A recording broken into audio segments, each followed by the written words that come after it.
नमस्कार, आप देख रहे हैं आज तक। आपके साथ मैं हूं सईद अंसारी। 4 बजे हैं और इस बुलेटिन में हम बात करेंगे राम मंदिर को लेकर आई 2 अहम खबरों की। सुप्रीम कोर्ट ने आज राम मंदिर को लेकर बड़ी टिप्पणी की है। सुप्रीम कोर्ट ने आपसी सहमति से राम मंदिर का मामला सुलझाने का सुझाव दिया है और दूसरी तरफ उत्तर प्रदेश का मुख्यमंत्री बनने के बाद पहली बार दिल्ली आए योगी आदित्यनाथ ने अयोध्या में रामायण म्यूजियम बनाने का रास्ता भी साफ कर दिया है।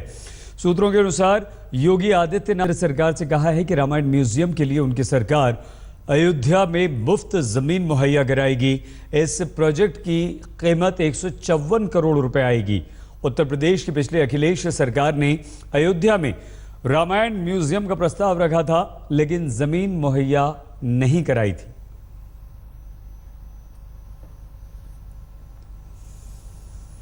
तो ये 2 बड़ी खबरें आज की। सुप्रीम कोर्ट की टिप्पणी पर पूरे देश में नए सिरे से चर्चा गर्म हो गई है। दोनों पक्ष मिलकर मामला सुलझाएं, ये सुप्रीम कोर्ट ने कहा। लेकिन ये धर्म और आस्था का मामला है, इसलिए मिलें, बैठें, बातचीत करें और मिलकर मामला सुलझा लें। अगर कोई हल नहीं निकलता है तो हम फिर दखल देंगे। ये धर्म और आस्था का मामला है, ये भी सुप्रीम कोर्ट ने टिप्पणी की है। मध्यस्थता करने को सुप्रीम कोर्ट तैयार है। सुप्रीम कोर्ट का एक जज मध्यस्थता करेगा। अदालत के बाहर समझौता नहीं हुआ तो उसके बाद हम हैं, ये कहा है सुप्रीम कोर्ट ने।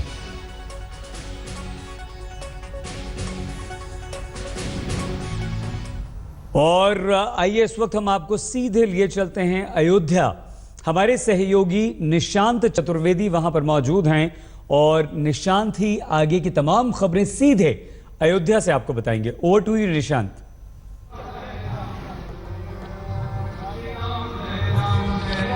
सईद भाई अयोध्या में मौजूद है। पीछे श्री राम जय राम के नारे लग रहे हैं और ये देखें तस्वीरें आपके सामने। यहाँ पर इसके ठीक पीछे कौन सा भवन है सर? कनक भवन। कनक भवन, जो कि भगवान श्री राम का कहा जाता है। यहाँ पर मान्यता है कि उनका ये शयन कक्ष था। लेकिन आज जो कुछ भी सुप्रीम कोर्ट ने कहा है उसके बाद जो दोनों तरफ से बयान आए, सुब्रमण्यम स्वामी और जफराब जिलानी के, आइए देखते हैं। पहले सुप्रीम कोर्ट पर पूरा भरोसा हम लोगों को है। जो बॉडी इसको देख रही है वो all India Muslim personal law board है। उसकी वर्किंग कमेटी में अगर कोई ऑब्जर्वेशन सुप्रीम कोर्ट का राइटिंग में आता है तो उस पर गौर किया जाएगा। तो लिहाजा प्राइवेट नेगोशिएशन पॉसिबल नहीं है। सर, इसका मतलब ये है कि अगर सुप्रीम कोर्ट मध्यस्थता करे तो आप आउट ऑफ कोर्ट सेटलमेंट को तैयार हैं? ये आउट ऑफ कोर्ट होगा ही नहीं। जब सुप्रीम कोर्ट का चीफ जस्टिस इन्वॉल्व होगा, सुप्रीम कोर्ट के जजेस इन्वॉल्व होंगे तो हम तो इसको मानेंगे कि ये कोर्ट में इम्प्लीमेंट होगा। इसकी बेस पर कोर्ट का जजमेंट होगा। सुप्रीम कोर्ट के जजेस जो हैं they are part of Supreme Court. ऐसे कोई out of court settlement possible नहीं, ऐसे कोई out of court settlement possible. मैं समझता हूं कि हम तो शुरू से तैयार हैं कि मस्जिद भी बनना चाहिए, मंदिर भी बनना चाहिए, परंतु मस्जिद को सरयू नदी की उस पार बननी चाहिए। और ये जो ज़मीन है राम जन्मभूमि, वो संपूर्ण रूप से राम मंदिर का होना चाहिए।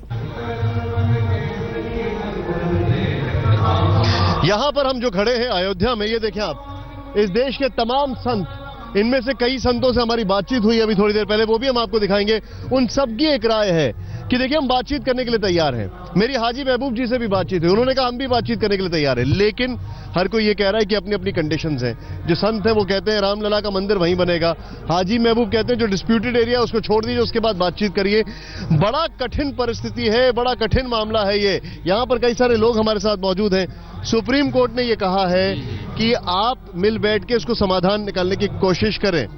क्या कहेंगे आप इस पर? रामलला का मंदिर वहीं बनना चाहिए जहाँ पर है राम। क्या बातचीत नहीं करनी चाहिए? बातचीत करने के बाद सरजू उस बार बनना चाहिए मस्जिद। क्या कहना चाहिए आपका? बातचीत होनी चाहिए कि नहीं होनी चाहिए? और बातचीत से ही हल निकलना चाहिए कि नहीं निकलना चाहिए? मेरा ये कहना है कि राम जी की आस्था और उसमें विश्वास पर कोई भी बातचीत नहीं हो सकती। धार्मिक अर्थ में धार्मिक मंदिर बनना ही। तो फिर केस तो 1885 से चलता चला आ रहा है। नहीं, केस तो चलता है, लेकिन राम जी की कृपा ऐसी होगी कि केस खत्म होगा। और कैसे कृपा होगी? अभी तक 1885 से तो नहीं हुई। नहीं, जैसे राम जी का जन्म हो गया था वहाँ पर 1949 में, जैसा हम लोगों ने सुना है, उसी तरह राम जी की कृपा होगी और भव्य मंदिर भी बनेगा, ऐसा अपना विश्वास है। आस्था की बात की जा रही है यहाँ पर, अलग अलग तर्क आस्था के नाम पर दिए जा रहे हैं। रोहित, यहाँ पर लोग हमारे साथ मौजूद हैं, इनसे हम बातचीत कर रहे हैं। कुछ और चीजें आज दिन भर हुई हैं, अलग अलग बयान आए हैं। केंद्र सरकार केंद्र सरकार की अगर बात की जाए तो केंद्र सरकार ने बार बार अपने उसमें कहा है कि संविधान को लिहाज में रखते हुए, constitution in the framework of law, हमेशा इसकी बात कर रहे हैं। लेकिन जब कानून की बात है तो कानून कहता है बातचीत करें, वरना हमारे पास आए। ओवैसी क्या कहते हैं, आइए देखते हैं। राम मंदिर के मुद्दे पर बात करने के लिए हमारे साथ मौजूद हैं सांसद असदुद्दीन ओवैसी साहब। ओवैसी साहब, आज सुप्रीम कोर्ट ने कहा है कि राम मंदिर का मुद्दा जो है आप बाहर दोनों पक्ष मिलकर बातचीत से सुलझाया जा सकता है, अगर कोई दिक्कत है कि हम लोग मीडिएटर करने को तैयार। अशोक साहब, सबसे पहली बात तो ये है कि ये कोई ऑर्डर नहीं है, एक ओरल ऑब्जर्वेशन है।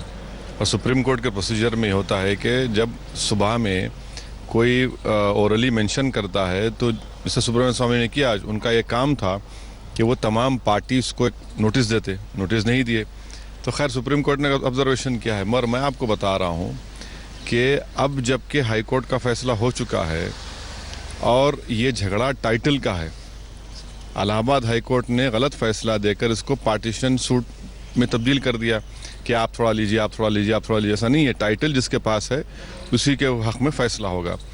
बातचीत की जब बात हो रही है तो इससे पहले कई मरतबा बातचीत हुई है और इससे कोई नतीजा नहीं निकला। तीसरा पॉइंट यह है कि all India Muslim personal law board ने यह फैसला किया है कि वो अब बातचीत किसी से नहीं करेंगे, इसलिए कि माजी में जब कभी बातचीत हुई वो बातचीत में कोई हल नहीं निकला, बातचीत में ही होता ही नहीं था। तो सुप्रीम पर्सनल लॉ बोर्ड ने कहा है कि आप इसका डे टू डे हियरिंग करिए और इस मसले को जल्द से डिसाइड करिए। मेरा बोलना यह है कि जब सुप्रीम कोर्ट छुट्टियों में 3 तलाक के मसले के ऊपर बैठ सकता है तो क्यों नहीं सुप्रीम कोर्ट बैठ जाए उसी दौरान, इसी का डील कर ले और कंटिन्यूस हियरिंग कर दे इस केस की। मतलब आपका ये कहना है कि बातचीत से हल नहीं होगा, सुप्रीम कोर्ट को ही कोई ना कोई रास्ता निकालना पड़ेगा, सुनवाई करनी पड़ेगी। मैं तो देखिए, जब सुप्रीम कोर्ट खुद ये कह रहा है कि बड़ा हिसास मसला है, ये बड़ा इसमें नाजुक मसला है, तो भाई आप जब 3 तलाक का मसला हियर कर रहे हैं तो आप उसी के साथ ये मसले को भी हियर करिए। और एक बात याद रखिए, 1993 से अब तक वो कंटेम्प्ट पिटीशन डिसाइड नहीं हुआ, तो कंटेम्प्ट पिटीशन को और इस केस को आप रोज हियरिंग कर लीजिए। मई में छुट्टियों में बैठ रहे हैं तो 3 तलाक की जगह ये बैठ जाइए, 3 तलाक के साथ ये भी सुन लीजिए, कंटिन्यूस हियर करिए और उसको डिसाइड कर लीजिए।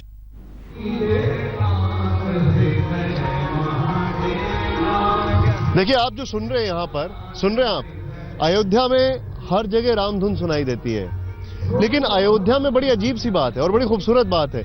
यहाँ पे सिर्फ उस बात को छोड़ दिया जाए अगर विवादित स्थल को, वरना हिंदू मुस्लिम बड़ा मिलकर रहते हैं, ये भी बड़ी खूबसूरत बात है।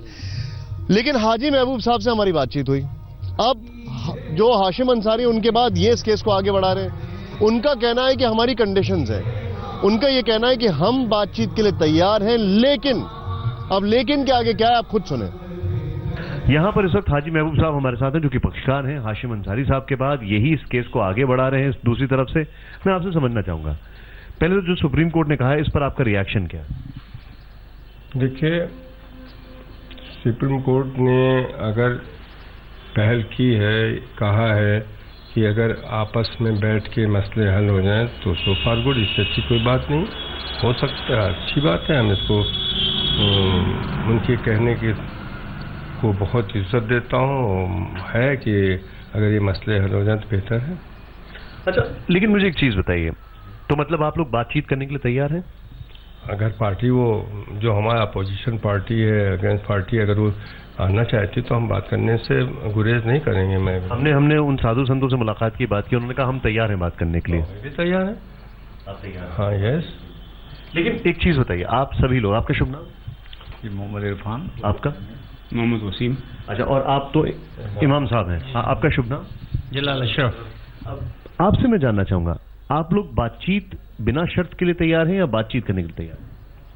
नहीं, बातचीत हो दोनों तरफ से, और दोनों तरफ से बात रखी जाए, और रखने के बाद दोनों पक्ष जो है वो उस पर तैयार जाए, वही हो जाएगा इसके बाद। अच्छा, आपको लगता है कि ये जो मसला इतना पुराना है, अब वक्त आ गया है कोर्ट के चक्करों में ना पड़कर इसका समाधान निकालने का?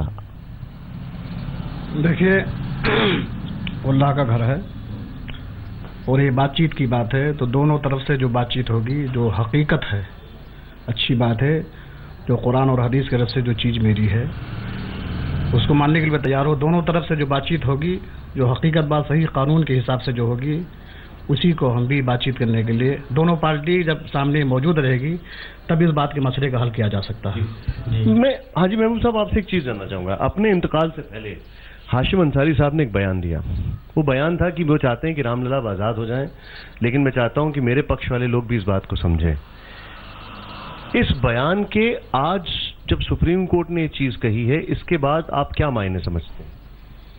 देखिए, हाशिम अंसारी साहब एक पैरोकार थे, मैं ठीक है, लेकिन वो अकेले के कोई जिम्मेदार तो है नहीं कि वही एक पार्टी वो उनकी बात जो कहेंगे वो मानी जाएगी। ये वो उन्होंने जो भी कहा था उस ज़माने में ये आज़ाद हो गलत कह रहे हैं। आज़ादी उस वक्त होगी जब ये कोर्ट में पेंडिंग है मसला, हाई कोर्ट से सुप्रीम कोर्ट गया है, जब सुप्रीम कोर्ट जो फैसला उसको हम मानेंगे। हाशिम अंसारी कहने की वो गलत था। ये देख रहे हैं आप, सिर पे लिखा हुआ है राम। भाई जब कण कण में राम, तो फिर इतना विवाद क्यों? कण कण में राम है, पर वो निराकार रूप में है, साकार रूप में, जो हमारे ठाकुर जी का जहाँ जन्मस्थान है वहीं पे होनी चाहिए। इन लोगों की और क्या राय है? आपने सुना अभी हाजी महबूब साहब ने क्या कहा, अयोध्या की जनता क्या सोचती है। इस वक्त मेरे बगल में जो लोग खड़े हैं, ये हैं मुख्य पुजारी राम जन्मभूमि के सत्येंद्र दास जी और हरदयाल शास्त्री जी हैं, जिन्होंने प्रिडिक्ट किया था मोदी जी के बारे में, बीजेपी के बारे में, योगी जी के बारे में कि वो प्रधानमंत्री बनेंगे, बीजेपी सरकार बनाएगी यूपी में, वो मुख्यमंत्री बनेंगे। उनसे भी हम बात करेंगे, लेकिन सबसे पहले राम जन्मभूमि के जो मुख्य पंडित है वहां पर आपसे मैं जानना चाहूंगा। सुप्रीम कोर्ट का ये कहना है कि बातचीत से सुलझाने की कोशिश करें, नहीं होता फिर हमारे पास आए। आपको लगता नहीं है 1885 में पहली बार ये कोर्ट में मामला गया, कब तक चलता रहेगा? बातचीत से क्यों नहीं सुलझाते हैं? देखिए, बातचीत बहुत बार चली है और सुलझाने का प्रयास किया गया है, लेकिन वह समझौता हो नहीं पाया। और इसमें कई कारण हैं ऐसे समझौता के, क्योंकि कुछ लोग तो चाहते ही नहीं हैं, कुछ लोग हठबादिता करते हैं, और कुछ लोग हमारे कहने का मतलब कि रामलला, हमको तो सबसे ज़्यादा परेशानी है कि रामलला त्रिपाल में पड़े हुए हैं। जिस अयोध्या के रामलला के आवास में कहा कि राजा राम अवध राजधानी, जिस अयोध्या को देख करके, राम के आवास को देख करके कुबेर भी लज्जित होता था, वो रामलला आज टाटपट्टी में पड़े हुए हैं। तो सबसे दुख तो हमको है कि कितने जल्दी इसका समाधान हो और रामलला के मंदिर बने। आप एक सेकंड, आपकी अगर बात की जाए तो आपने कई सारी चीजें ऐसी बातें की हैं जो अक्सर होती हुई आई हैं। मैं आपसे जानना चाह रहा हूँ, राम मंदिर के ऊपर आप क्या कह रहे हैं? देखिए, राम मंदिर बनने का एकदम संयोग आ गया है, क्योंकि यह संवत 2013 समाप्त होकर के विक्रम संवत 2073 समाप्त होके 2074 शुरू होने जा रहा है, जिसका राजा बुध और मंत्री जो है गुरु है।